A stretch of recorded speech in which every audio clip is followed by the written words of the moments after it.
ദൈവനാമത്തിന് സ്തോത്രമുണ്ടാവട്ടെ. അനുനയനം എന്ന ഈ പ്രോഗ്രാമിലേക്ക് ഒരിക്കൽ കൂടെ എല്ലാ മാന്യപ്രേക്ഷകരെയും കർത്താവായ യേശു ക്രിസ്തുവിൻ്റെ നിസ്തുല നാമത്തിൽ സ്വാഗതം ചെയ്തുകൊള്ളുന്നു. നാളിതുവരെ ഈ പ്രോഗ്രാം നിങ്ങളുടെ ആത്മീയ ജീവിതത്തിന് ബലമായിത്തീരുന്നു, ശക്തിയായിത്തീരുന്നു എന്ന് നിങ്ങളുടെ വിവരണങ്ങളിൽ നിന്നും കേൾക്കുവാൻ കഴിയുന്നതിൽ ഏറെ സന്തോഷിക്കുന്നു.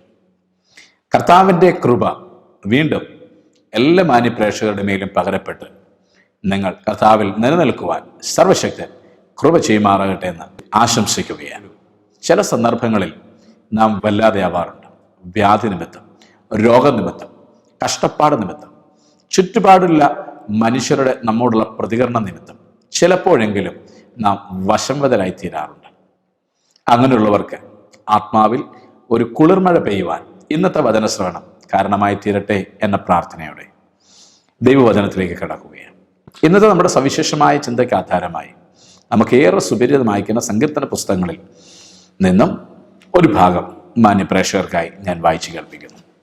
37-ാമത്തെ സങ്കീർത്തനം 1 മുതലുള്ള വാക്യങ്ങൾ നിങ്ങളുടെ ശ്രദ്ധയ്ക്ക് വേണ്ടി വായിക്കുക. ദുഷ്പ്രവൃത്തിക്കാരുടെ നിമിത്തം നീ മുഷിയരുത്, നീതികേട് ചെയ്യുന്നവരോട് അസൂയപ്പെടുകയും അരുത്. അവർ പുല്ലുപോലെ വേഗത്തിൽ ഉണങ്ങി പച്ചച്ചെടി പോലെ വാടിപ്പോകുന്നു. യഹോവയിൽ ആശ്രയിച്ച് നന്മ ചെയ്യുക, ദേശത്ത് പാർത്ത് വിശ്വസ്തത ആചരിക്കുക. യഹോവയിൽ തന്നെ രസിച്ചുകൊള്ളുക, അവൻ നിന്റെ ഹൃദയത്തിലെ ആഗ്രഹങ്ങളെ നിനക്ക് തരും. നിന്റെ വഴി യഹോവയെ ഫലമേൽപ്പിക്കുക, അവനിൽ തന്നെ ആശ്രയിക്കുക, അവനത് നിർവഹിക്കും. മനുഷ്യ ജീവിതത്തിൽ സംഭവിക്കാൻ ഇടയുള്ള 2 പ്രധാനപ്പെട്ട സ്വഭാവങ്ങളെ കാണിച്ചിട്ട് അരുത് എന്ന് പറയുകയാണ്. അസാധ്യമായവ ചെയ്യാനുള്ളൊരു പ്രോത്സാഹനം, സാധ്യമാവുന്നത് ചെയ്യരുത് എന്ന് പറയുക. ചിന്തകനായ അരിസ്റ്റോട്ടിൽ പറഞ്ഞിട്ടുണ്ട്, മനുഷ്യനുള്ളതായ ഒരു സ്വഭാവ സവിശേഷതയുടെ പ്രത്യേകതയാണ് മോശമായി ചെയ്യുന്ന ആളുകളുടെ അഭിവൃദ്ധി കാണുമ്പോൾ ഓട്ടോമാറ്റിക്കായിട്ട് അസൂയ ഉണ്ടാവുക എന്നുള്ളത് മാനുഷികമാണ്. നല്ലത് ചെയ്യുന്ന എനിക്ക് നല്ല ഫലങ്ങളില്ലാതെ വരികയും ദോഷം ചെയ്യുന്ന ആരെയും വകവയ്ക്കാതെ സമൂഹത്തിന്റെ യാതൊരു വേലിക്കെട്ടിന്റെ ഉള്ളിലും പ്രമാണങ്ങളിലും നിലനിൽക്കാതെ ദൈവത്തെയോ ദൈവത്തിന്റെ വചനത്തെയോ ഇഷ്ടപ്പെടാതെ തനിക്ക് ബോധിച്ച രീതിയിൽ പോകുന്ന ആളുകൾ അഭ്യുദയം പ്രാപിക്കുന്നത് കാണുമ്പോൾ, നന്മയുണ്ടാക്കുന്നത് കാണുമ്പോൾ, ഐശ്വര്യം നേടുന്നത് കാണുമ്പോൾ, സമ്പത്ത് വർദ്ധിപ്പിക്കുന്നത് കാണുമ്പോൾ, എല്ലാ അർത്ഥത്തിലും ദൈവത്തിൻ്റെ പിറകെ എന്ന് പറഞ്ഞിറങ്ങിയ നിഷ്കളങ്കമായിട്ട് വിശ്വസ്തയോടെ ജീവിക്കാൻ ശ്രമിക്കുന്ന ഒരാൾക്ക് അസൂയ ഉണ്ടാവുക എന്നുള്ളത് വെറും സ്വാഭാവികം. Don't FRET, don't be envious. അസൂയ ഉണ്ടാവാൻ പാടില്ല, ദുഷ്ടത ഉണ്ടാവാൻ പാടില്ല, മുഷിയാൻ പാടില്ല. മുഷിയുകയും അസൂയപ്പെടുകയും ചെയ്യുമ്പോൾ അതിൻ്റെ അനന്തര ഫലമായിട്ട് നമ്മിൽ നിന്ന് പുറത്തു വരുന്ന ഒരു വികാരമുണ്ട്. നമ്മുടെ പലരുടെയും മനസ്സിലൂടെ എന്നെങ്കിലും ആ ഒരു സ്വഭാവം തിരയടിച്ച് കടന്നു പോയതാവാം. ഇനി ജീവിതത്തിന് എന്ത് പ്രസക്തി, ഇനി ജീവിച്ചിരിക്കുന്നതുകൊണ്ട് എന്തർത്ഥം, ഇനി എന്തിനാണൊരു ജീവിതം? മാന്യപ്രേക്ഷകരോട് ഒരു നിമിഷം ചോദിക്കട്ടെ, ഈ ജീവിതത്തിൻ്റെ തിക്തമായ അനുഭവങ്ങളിലൂടെ, കയ്പുള്ള അനുഭവത്തിലൂടെ പോകാത്തവരായിട്ട് തുലം ചുരുക്കം ആളുകളെ ഉണ്ടാവത്തുള്ളൂ.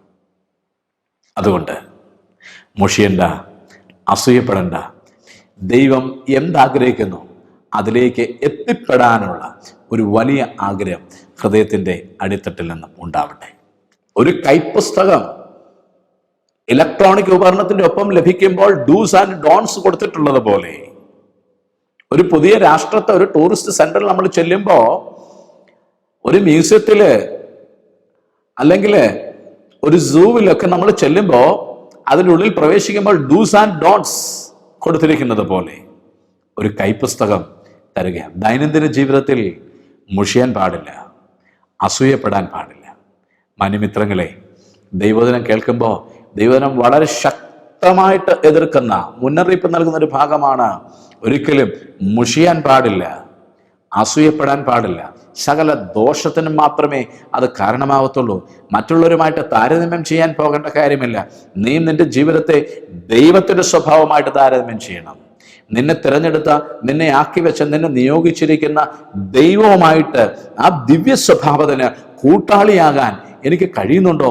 ക്രിസ്തു എന്ന തലയോളം എനിക്ക് വളർച്ച പ്രാപിക്കാൻ കഴിയുന്നുണ്ടോ എന്നാവണം ഒരു ദൈവ പൈതലിൻ്റെ എപ്പോഴും ഉണ്ടാവേണ്ട ചിന്ത.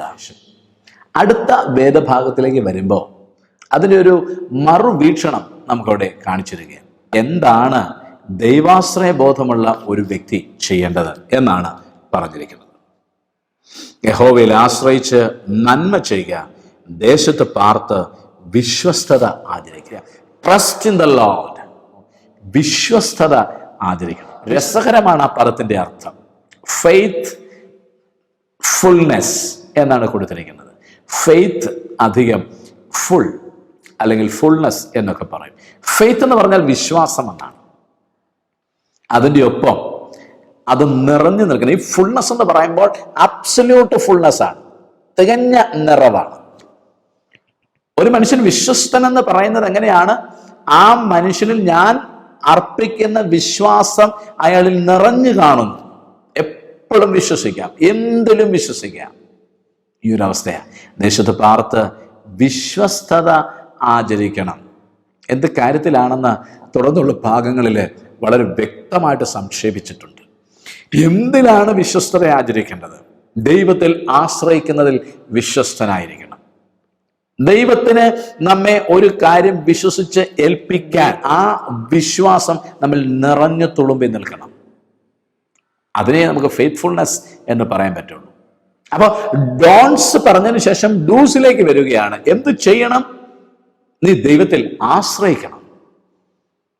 നീ ദേശത്ത് വിശ്വസ്തനായിരിക്കണം. ദൈവത്തോടുള്ള ബന്ധത്തിൽ മാത്രമുള്ള ഒരു പല്ലവിയായിട്ട് ഇതിനെ എടുക്കാൻ പാടില്ല. ദൈവത്തോട് നീ വിശ്വസ്തനായിരിക്കണം. പിന്നെ എന്ത് വേണം? ഇതര സമൂഹത്തോട് നീ വിശ്വസ്തനായിരിക്കണം. വിശുദ്ധ പൗലോസ് ഇതിനെപ്പറ്റി ഒരു സൂചന നൽകുന്നുണ്ട്. ദൈവത്തോടും മനുഷ്യനോടും കുറ്റമറ്റ മനസാക്ഷിയുള്ളവനായിരിക്കാൻ ഞാൻ ആഗ്രഹിക്കുന്നു. കുറ്റമറ്റ മനസാക്ഷി. ആരോടും കുറ്റമോ കാപട്യമോ ചതിവോ വഞ്ചനയോ ഇല്ലാത്ത വിശ്വസ്തത. പുറത്ത് കാണുന്ന അതേ പുഞ്ചിരി ഉള്ളിലും സ്വഭാവത്തിലും പെരുമാറ്റത്തിലും.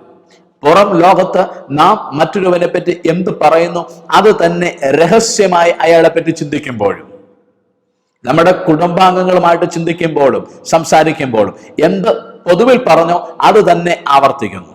ആ മനുഷ്യനെ പറ്റി ഇന്ന് ഡാഡി ഒത്തിരി ഒത്തിരി ഒത്തിരി വലുതായിട്ട് പുകഴ്ത്തി പറഞ്ഞല്ലോ, സത്യം പറഞ്ഞ ശരിയാണോ പറഞ്ഞതൊക്കെ എന്ന് കുട്ടികളോ മറ്റുള്ളവരോ ചോദിക്കുമ്പോൾ പറയണം, ഉവ്വ് ഞാൻ പറഞ്ഞത് 100% ശരിയാണ്. ഇന്ന് ഒട്ടുമിക്ക ഇടങ്ങളിലും കേൾക്കുന്നത് ഞാൻ വെറുതെ പറഞ്ഞതല്ലേ, എല്ലാവരും കേൾക്കാൻ വേണ്ടിയിട്ട് ഒന്ന് പറഞ്ഞെന്നല്ലേ ഉള്ളൂ. ഇതിൻ്റെ പേര് വഞ്ചനയെന്ന്. വിശ്വസ്തരായിരിക്കുക, ദൈവത്തോട് മാത്രമല്ല മനുഷ്യനോടും നമ്മെ ഏൽപ്പിച്ചിട്ടുള്ള സകല കർത്തവ്യങ്ങളോടും വിശ്വസ്തനായിരിക്കുക. ഒരു ക്രിസ്തു വിശ്വാസിയെ സംബന്ധിച്ചിടത്തോളം ഏറ്റവും വലിയ കർത്തവ്യം കർത്താവിൻ്റെ കൂട്ടായ്മയിൽ നടക്കുക എന്നുള്ളതും, ആ കൂട്ടായ്മയിൽ നടക്കുമ്പോൾ ക്രിസ്തുവിനെ ലോകത്തിന് സമ്മാനിക്കുക എന്നുള്ളതുമാണ്. ഒരുത്തൻ ക്രിസ്തുവിലായി കഴിയുമ്പോൾ മുതൽക്ക് അവൻ്റെ ഏറ്റവും വലിയ ഉത്തരവാദിത്വം, കടമ, ഡ്യൂട്ടി അതായിട്ട് മാറുകയാണ്. അപ്പൊ വിശ്വസ്തയെ ആചരിക്കുന്നത് പറയുമ്പോൾ ക്രിസ്തുവിനെ മറ്റുള്ളവർക്ക് പരിചയപ്പെടുത്തുന്ന കാര്യത്തിലും ദൈവത്തിന് മഹത്വം കൊടുക്കുന്ന കാര്യത്തിലും ദൈവമേൽപ്പിച്ച ഡ്യൂട്ടികളിൽ വിശ്വസ്തരായിരിക്കണം എന്നല്ലേ പറഞ്ഞു വരുന്നതിൻ്റെ അർത്ഥം. കുടുംബത്തോടുള്ള ബന്ധത്തിലാണെങ്കിൽ, ഭാര്യ ഭർത്താക്കന്മാരുടെ ഇടയിലെ ജീവിത ബന്ധങ്ങളിലാണെങ്കിൽ പരസ്പരം എന്ത് ആണോ ഒരുമിച്ച് കരം പിടിച്ച് ശപഥം ചെയ്തത് ആ ഉടമ്പടിയിൽ വിശ്വസ്തരായി നിൽക്കണമെന്നല്ലേ പറഞ്ഞതിൻ്റെ അർത്ഥം. ഏത് ഉറക്കത്തിലും, ഏത് ദൂരദേശത്ത് പാർക്കുമ്പോഴും, ഏത് ഒറ്റയ്ക്കുള്ള സ്ഥലങ്ങളിലായിരിക്കുമ്പോഴും, ഏത് സമൂഹത്തിന് മുമ്പിൽ അയക്കപ്പെട്ടാലും അവിടെയൊക്കെ എനിക്ക് വിശ്വസിക്കാമെന്ന് ജീവിത പങ്കാളികൾ പരസ്പരം പറയാൻ തക്ക ആശാവഹമായ വിശ്വാസം നിറഞ്ഞു തുളുമ്പുന്ന അവസ്ഥയ്ക്കല്ലേ കുടുംബജീവിതത്തിലെ വിശ്വസ്തത എന്ന് പറയുന്നത്. മക്കളോടുള്ള ബന്ധത്തിലാണെങ്കിൽ, കുഞ്ഞുങ്ങളെ ഒരുപക്ഷെ നമുക്ക് രാവിലെ സ്കൂളിൽ അയക്കാം, വൈകുന്നേരത്തെ വരത്തുള്ളൂ. ചില മാതാപിതാക്കൾക്ക് ഈ കുട്ടികളെ ദൂരത്തയക്കാൻ വലിയ ഭയമാണ്. പക്ഷെ ഒരു കാര്യം വളരെ ശ്രദ്ധിക്കണം, ഈ 10 മണി നേരത്ത് 9 മണി നേരത്ത് വീട്ടിൽ നിന്നും ഇറങ്ങിപ്പോകേണ്ട കുട്ടി അഴുക്കാടുവാൻ, പാപം ചെയ്യാൻ, ദോഷം പ്രവർത്തിക്കാൻ, വഞ്ചനയുള്ളവനായി തീരാൻ, അവിശ്വസ്തമായി പെരുമാറുവാൻ ഈ 6 മണിക്കൂർ തന്നെ ധാരാളമാണ്. പിന്നെയല്ലേ ദൂരദേശത്ത് പോയി മോശമാവുന്നത്? അപ്പോ ഏത് സാഹചര്യം എനിക്ക് എൻ്റെ മകളെ വിശ്വസിക്കാം, എൻ്റെ മകനെ വിശ്വസിക്കാം, എൻ്റെ അപ്പനെ വിശ്വസിക്കാം, എൻ്റെ അമ്മയെ വിശ്വസിക്കാം, എൻ്റെ ഭാര്യയെ വിശ്വസിക്കാം, എൻ്റെ ഭർത്താവിനെ വിശ്വസിക്കാം. കുടുംബത്തിൽ ആ വിശ്വസ്തത വന്ന് നിറയട്ടെ. നമ്മളെ അതിൽ നയിക്കുവാൻ ദൈവത്തിൻ്റെ പരിശുദ്ധാത്മാവുണ്ട് എന്നുള്ള കാര്യം ഓർമ്മിക്കുന്നു. അപ്പോൾ തന്നെ നമ്മിൽ നിന്നും ഉയർന്നു വരേണ്ട ഒരു സ്വഭാവമായിട്ട് ഇവിടെ തിരുവെഴുത്ത് രേഖപ്പെടുത്തുകയാണ്. ദേശത്ത് പാർത്ത് ദൈവത്തിൽ ആശ്രയിക്കുന്നതിൽ വിശ്വസ്തരായിരിക്കണം. അടുത്ത വചനത്തിലേക്ക് വരുമ്പോൾ ഇതിൻ്റെ അടുത്ത തലം നമ്മൾക്ക് കാണുവാൻ സാധിക്കുന്നുണ്ട്. യഹോവയിൽ തന്നെ രസിച്ചു കൊള്ളുക, അവൻ നിന്റെ ഹൃദയത്തിലെ ആഗ്രഹങ്ങളെ നിനക്ക് തരും. അടുത്ത വചനത്തിൽ പറയുന്നു, നിന്റെ വഴി യഹോവയെ ഭരമേൽപ്പിക്കുക, അവനിൽ തന്നെ ആശ്രയിക്കുക, അവനത് നിർവഹിക്കും. വഴി യഹോവയെ ഭരമേൽപ്പിക്കണം, യഹോവയിൽ രസിക്കണം. മറ്റു 2 പ്രധാനപ്പെട്ട കാര്യങ്ങൾ: യഹോവയിൽ ആശ്രയിക്കണം, യഹോവയിൽ രസിക്കണം, യഹോവയിൽ നമ്മുടെ ജീവിത വഴി ഭരമേൽപ്പിക്കണം, അവനത് നിർവഹിക്കും. ഏറ്റവും നല്ല ഒരു നിർവാഹകനാണ് നമ്മുടെ കർത്താവെന്ന് വിശ്വസിക്കാൻ കഴിയണം. One of the greatest administrator. യഹോവയിൽ തന്നെ രസിച്ചുള്ള ഡിലൈറ്റ് ഇൻ ദ ലോർഡ്. ഒത്തിരി രസങ്ങളുള്ള ഒരു ലോകത്തിൽ നമ്മൾ ജീവിക്കുന്നത്. ഒരുപാട് കാര്യങ്ങൾ രസിക്കാം. ചില ആളുകൾക്ക് ഭക്ഷണം ഒരു രസമാണ്. ഇപ്പൊ ഇവിടുന്ന് കഴിക്കുന്നു, തൊട്ട് അങ്ങപ്പുറത്തേക്ക് മാറി കഴിക്കുന്നു. ചിലർ വീട്ടിൽ നിന്നും വയറ് നിറയെ ബ്രേക്ക്ഫാസ്റ്റ് കഴിച്ചതിന് ശേഷം വെളിയിലേക്ക് ഇറങ്ങുന്നു. ഇറങ്ങി ചിലർ ആദ്യ ജംഗ്ഷനിൽ തന്നെ ഉള്ളതാക്കുന്ന കടയിൽ ജ്യൂസ് പാർലറിൽ കയറി ഒരു ജ്യൂസ് കുടിക്കുന്നു, അല്ലെങ്കിൽ ചായ കുടിക്കുന്നു, എന്തെങ്കിലും ഒരു സ്നാക്സ് കഴിക്കുന്നു. ഉച്ചയാവണമെന്നുമില്ല, നിർബന്ധമൊന്നുമില്ല. ഇടയ്ക്ക് എപ്പോൾ ഭക്ഷണം രുചിക്കാൻ അവസരം കിട്ടിയാലും രുചിക്കുക എന്ന് പറയുന്നത് ഇങ്ങനെയുള്ളവരുടെ ജീവിതത്തിൽ ഒരു രസമാണ്. ജീവിതം മുഴുവൻ തിന്ന് രസിക്കുന്നവരുണ്ട്. They find enjoyment in eating. വ്യത്യസ്ത രുചികൾ കഴിക്കുക. മറ്റു ചിലരുടെ രസം ഏറ്റവും നന്നായിട്ട് അണിഞ്ഞൊരുങ്ങി നടക്കുക എന്നുള്ളതാണ്. ഏറ്റവും മികച്ച രീതിയിൽ സുന്ദരമായ കോസ്മെറ്റിക്കുകളൊക്കെ ഇട്ട്, സുന്ദരമായ ഗാർമെന്റ്സിൽ ഒരു ഷോ വസ്തു, ഒരു പ്രദർശന വസ്തുവാക്കി തങ്ങളുടെ ജീവിതത്തെയും ശരീരത്തെയും പ്രദർശിപ്പിക്കുന്നതിനകത്ത് രസം കൊള്ളുന്ന ധാരാളം ആളുകളുണ്ട്. ഒത്തിരി കാര്യം കേൾക്കുന്നത് വലിയ രസമാണ്. നമുക്കറിയാം, മറ്റുള്ളവരുടെ കുറ്റം പറഞ്ഞു കേൾക്കുന്നതിനകത്ത് രസിക്കുന്ന ധാരാളം ആളുകളുണ്ട്. ഇന്ന് ലോകം വിഷ്വൽ മീഡിയയുടെ പിടിയിലാണോ എന്ന് തോന്നിപ്പോകും. സയൻസ് ആൻഡ് ടെക്നോളജിയും വിഷ്വൽ മീഡിയയും സമ്മിശ്രമായിട്ട് വന്നു കഴിയുമ്പോൾ അതിൽ നിന്ന് കിട്ടുന്ന ആ സന്തോഷം, അതിൽ നിന്ന് കിട്ടുന്ന ആ ഒരു പ്രയോജനം, അതിൽ രസിക്കുന്ന മനുഷ്യ സമൂഹത്തെയാണ് നമ്മൾ കണ്ടുവരുന്നത്. വേദപുസ്തക പ്രകാരം പറഞ്ഞാൽ ഇത്തിരി അപകടം നിറഞ്ഞൊരു സാഹചര്യമാണത്. എങ്കിലും ഇതിങ്ങനെ അനുസ്യൂതം തുടർന്നുകൊണ്ടിരിക്കുക. ആർക്കും നിയന്ത്രിക്കാൻ വയ്യാത്ത രീതിയിൽ ഇവയുടെ സ്വാധീനം, ടെക്നോളജി പ്ലസ് വിഷ്വൽ മീഡിയയുടെ സ്വാധീനം ഇങ്ങനെ വർദ്ധിച്ചുകൊണ്ടേയിരിക്കുകയാണ്. ദൈവത്തിൽ രസിക്കുന്നത് എങ്ങനെയാ? ദൈവത്തിൽ രസിക്കുന്നതിനുള്ള മറ്റു കുറുക്കു വഴികളൊന്നുമല്ല. ദൈവത്തിൻ്റെ അടുക്കിലേക്ക് പോവുക എന്നുള്ളത് മാത്രമേ അതിനൊരു വഴിയുള്ളൂ.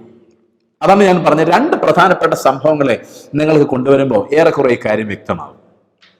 ഒന്ന്, ശമൂവേലിന്റെ 2-ാമത്തെ പുസ്തകം 6-ാം അധ്യായത്തിൽ ഉള്ള വിവരണത്തിൽ നമുക്ക് കാണുവാൻ സാധിക്കുന്നുണ്ട്.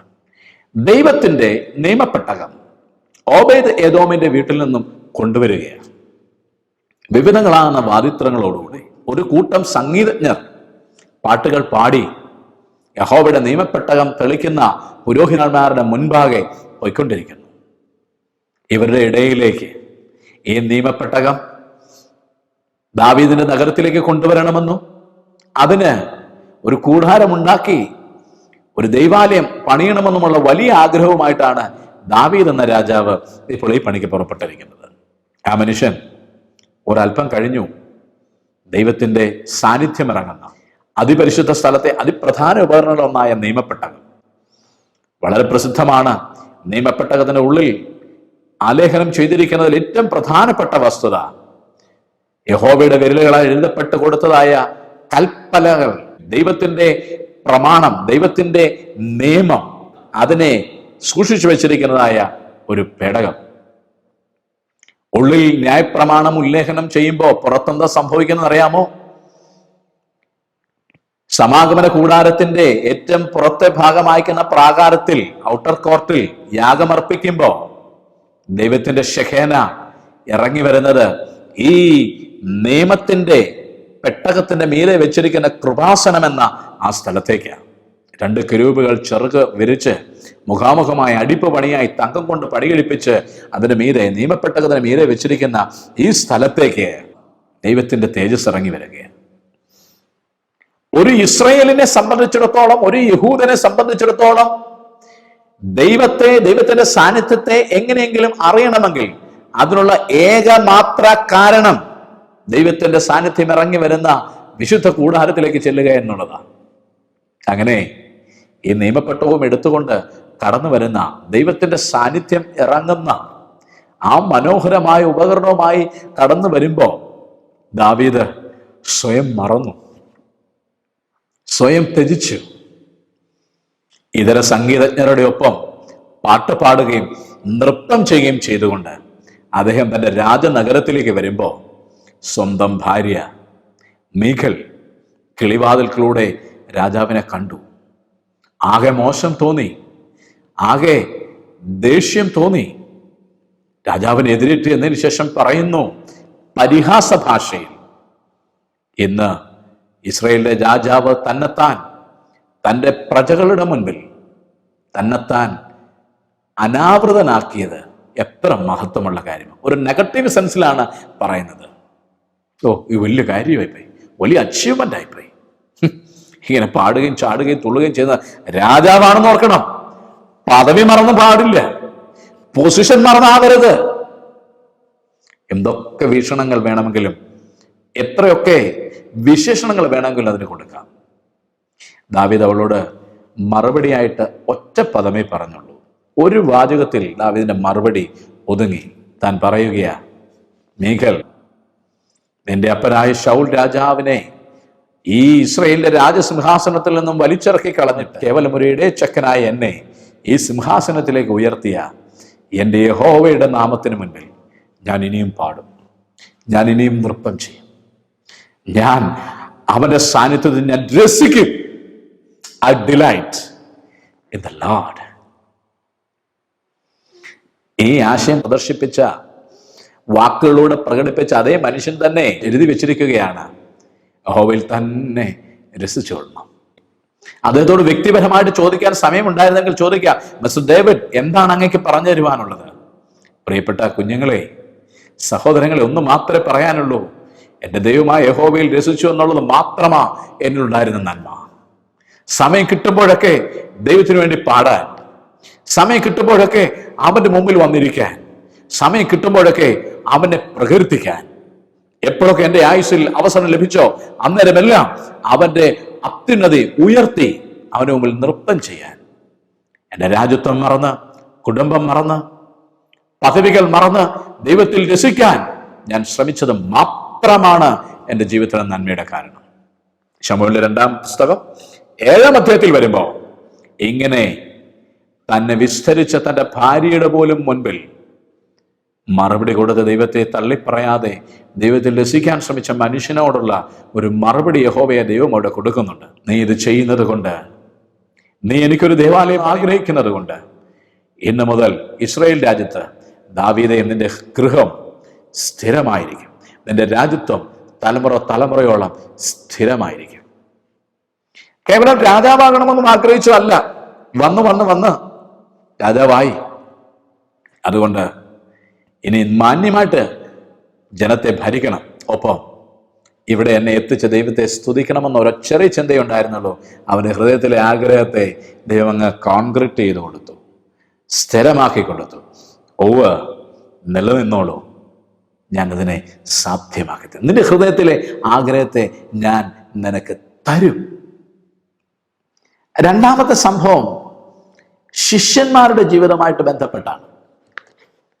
യേശുക്രിസ്തു ബേത്ഫാഗയിൽ നിന്ന് ജെറുസലേമിലേക്ക് യാത്ര തിരിക്കുന്നു.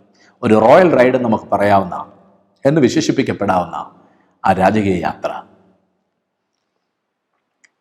കഴുതക്കുട്ടിയുടെ പുറത്ത് കയറി അവൻ യാത്രയ്ക്കൊരുങ്ങുമ്പോൾ കൂടെ ഉണ്ടായിരുന്ന ശിഷ്യന്മാർ ചെയ്തത് മത്തായിയുടെ സുവിശേഷത്തിൽ രേഖപ്പെടുത്തിയിരിക്കുന്നത് ഇങ്ങനെയാണ്.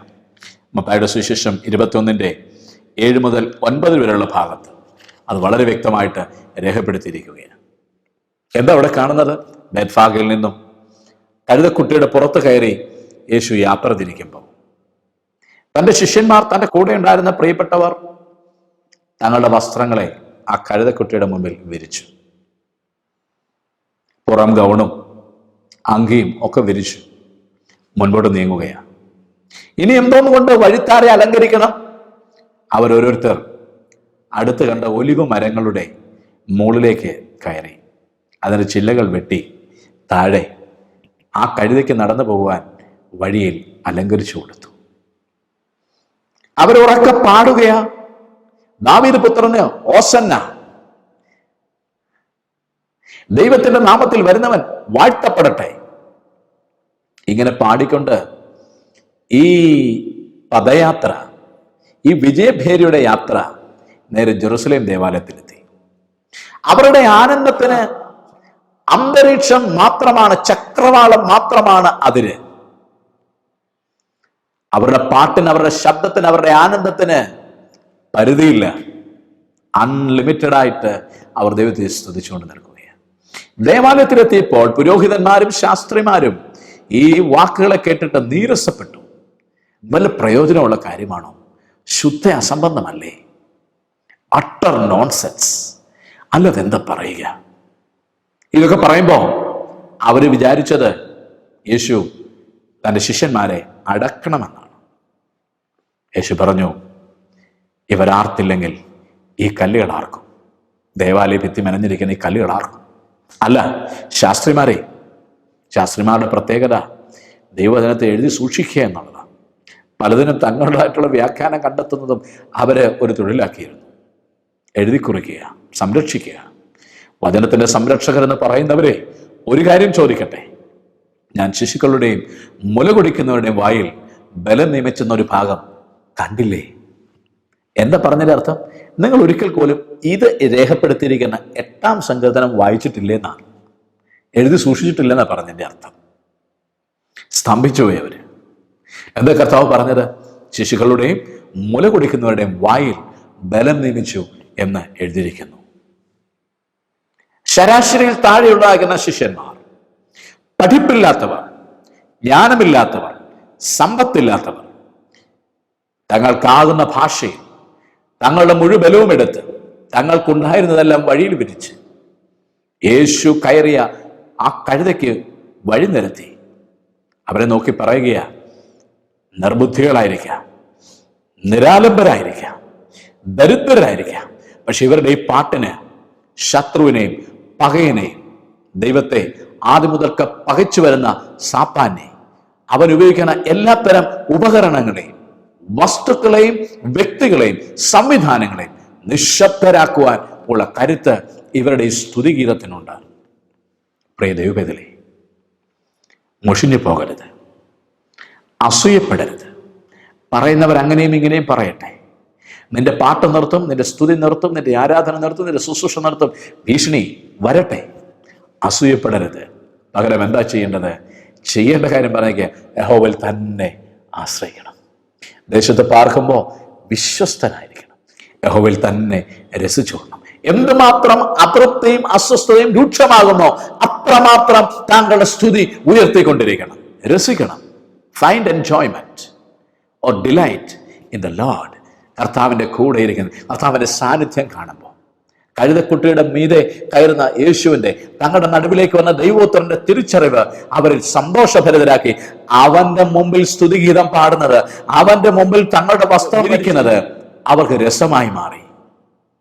അവന് മുമ്പിൽ ഒലിവല വെട്ടി നിരത്തുന്നത് അവർക്ക് രസമായി മാറി. അവന് ഓസന്ന പാടുന്നത് അവർക്ക് രസമായി മാറി. അത് അവരുടെ സന്തോഷമായി മാറി.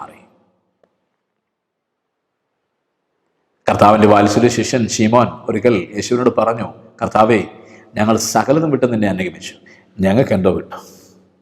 യേശു പറഞ്ഞു, ഈ ഭൂമിയിൽ നിങ്ങൾക്ക് എന്തൊക്കെ നഷ്ടപ്പെട്ടു പോയോ അതിനെല്ലാം 100 മടങ്ങ് വരാനിരിക്കുന്ന ഭൂമിയിൽ എൻ്റെ ഒപ്പം ഭരിക്കാൻ അവകാശം. മറക്കരുത്, ദൈവത്തിൽ സന്തോഷിക്കുന്നവനെ അവൻ്റെ ഒപ്പം ഭരിക്കുന്നവനാക്കി മാറ്റും. ദാവീദിനോട് എന്താ പറഞ്ഞത് കർത്താവ്? ഇസ്രായേൽ എന്ന രാഷ്ട്രം എന്ന് വരെ നിലനിൽക്കുമോ അന്ന് വരെ സിംഹാസനത്തിലിരിക്കാൻ നിന്റെ കുലത്തിൽപ്പെട്ട ഒരുത്തനും ഉണ്ടാവാതെ വരത്തില്ല എന്ന് പറയുമ്പോൾ നിത്യരാജ്യത്വം എന്തിനേറെ പറയുന്നു, കർത്താവായ യേശു മിശിഹ മാനവരക്ഷയ്ക്ക് വേണ്ടി കടന്നു വന്ന ദൈവപുത്രൻ പോലും ദാവീദിന്റെ സന്തതിയായി പിറക്കപ്പെടും. അതേ ഗോത്രത്തിൽ വരുന്നു. അതിന്റെ അർത്ഥം നിത്യരാജാവായ യേശുവിന്റെ രാജ്യത്വം വരെ, അത് ഭൂമിയിൽ സ്ഥാപിതമാകും വരെ നിന്റെ രാജ്യത്വം തുടരുന്നു പറയുമ്പോൾ എവിടേക്കാണ് ദാവീദിനെ എടുത്തുയർത്തിയത്? ദൈവത്തിൽ എൻജോയ്മെന്റ് കണ്ടെത്തിയവനെ, ഡിലൈറ്റ് ചെയ്യുന്നവനെ, ആ രസിക്കുന്നവന്റെ തലമുറയെ എവിടേക്കാണ് കൊണ്ടുപോയത്? ഒരു ദൈവിക പദ്ധതിയിലേക്ക്. ശിഷ്യന്മാരോട് പറയുകയാ, എല്ലാം വിട്ടെന്റെ പിറകെ വന്നു അല്ലേ, എല്ലാവരും പഴിക്കുമ്പോഴും എന്നെ സ്തുതിക്കാൻ അതിനകത്ത് എൻജോയ്മെന്റ് കാണുന്നു അല്ലേ? ഓർത്തോളൂ, എൻ്റെ ഒപ്പം ഞാൻ ഭരിക്കുമ്പോൾ നിങ്ങളും എൻ്റെ ഒപ്പം ഭരിക്കുന്നവരായിത്തീരും. പ്രിയരേ, നാം ഇന്ന് അനുഭവിക്കുന്ന ദുഃഖത്തിനോ വേദനയ്ക്കോ അസ്വസ്ഥതയ്ക്കോ അവയൊക്കെ കണ്ട് മുഷിഞ്ഞു പോവുക എന്നുള്ളത് പരിഹാരമല്ല. മറ്റുള്ളവരുടെ സന്തോഷം കണ്ട് അസൂയപ്പെടുന്നു എന്നുള്ളത് മാനുഷ്യഭാവമാണ്. അതിനെ മാറ്റിവെച്ചിട്ട് ദൈവത്തിൽ സന്തോഷിക്കുക, യഹോവയിൽ തന്നെ രസിച്ചുകൊള്ളുക. അവൻ നിന്റെ ഹൃദയത്തിലെ ആഗ്രഹങ്ങളെ നിനക്ക് തരും. നിന്റെ ഹൃദയത്തിലെ ആഗ്രഹം, നിന്റെ വഴിയെ യഹോവയെ ഭരമേൽപ്പിക്കുക, അവനെ നിർവഹിക്കുക. എന്താ മാന്യമിത്രമേ താങ്കൾ ആഗ്രഹിക്കുന്നത്? എന്താ മാന്യ സുഹൃത്തെ താങ്കൾ ആഗ്രഹിക്കുന്നത്? എന്താ പ്രിയപ്പെട്ട സഹോദരി, പ്രിയ സഹോദര, താങ്കളുടെ മനസ്സിനെ ഉലയ്ക്കുന്ന വിഷമം എന്തുമാവട്ടെ, ദൈവത്തിൽ സന്തോഷിക്കും. അവൻ നിന്റെ ഹൃദയത്തിലെ ആഗ്രഹം നിനക്ക് സാധ്യമാക്കി തരും. സകല ബുദ്ധിയൊക്കെ അവന്റെ ദൈവസമാധാനം നിങ്ങളുടെ ഹൃദയങ്ങളെയും നിലവുകളെയും ക്രിസ്തുയേശുവിൽ കാക്കുമാറും.